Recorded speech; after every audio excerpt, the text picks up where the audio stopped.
Share ko lang guys. Ganda ng kalamansi ko. Napaka-healthy nila. Daming bulaklak. Sarap tingnan, no? Halos lahat sila may bulaklak.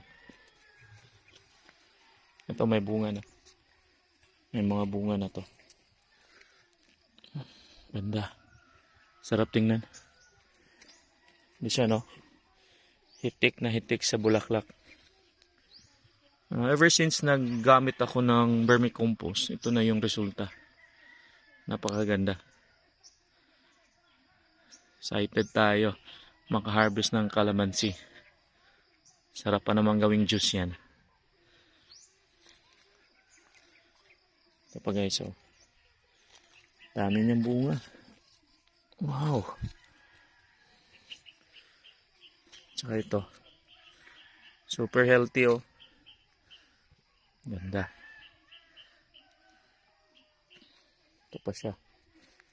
May bulaklak din. Okay. Ganda tingnan. That's all. Thank you for watching, guys. Bye-bye.